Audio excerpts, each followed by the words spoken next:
DNA really is a full frontal attack on net neutrality. Users really have to fear that essential protections they relied upon for the past decade could be taken away from them.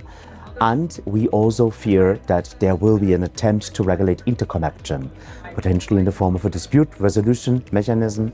And this will reduce freedom of choice and increase prices. The balance would change because the current state of play is that telecoms network operators have a termination monopoly.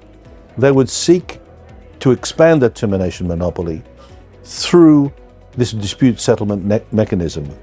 And it's logical that they would do that. They would game the system in such a way that they would be able to leverage that monopoly into the last mile of their relationship with these content application providers and content delivery networks. It's the smaller players who will not be able to avoid it, who will be compromised very severely.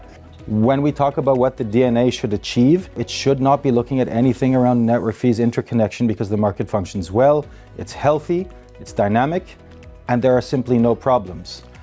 The problems are actually in areas where some of the telecom incumbents are too powerful and are abusing their own positions to create problems. There is a lot of call for simplification of the rules for telecom operators, and anything that kind of helps them to operate better and provide better services for end users is a good thing. The one thing that obviously I would want to avoid is to extend the regulation to lots of other players that are better regulated in other ways and that don't really have the same function as telecom operators. I don't think that there is any convergence. I think there is, as I said, a complementarity between the different players. We all try to bring, low latency, very robust connectivity and services and content to the end user. There's no need for like a one-size-fits-all regulation.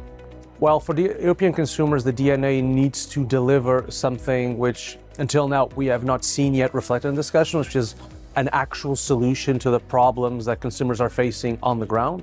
We're going down the line of reopening the rules. It needs to be to strengthen them, to improve them, and not to roll back any kind of protection that already exists. Even if you can argue, well, but this is a compromise, or this is not exactly network fees, or this is something different, or this is something milder, the fact remains that it opens a dangerous precedent that we have to avoid.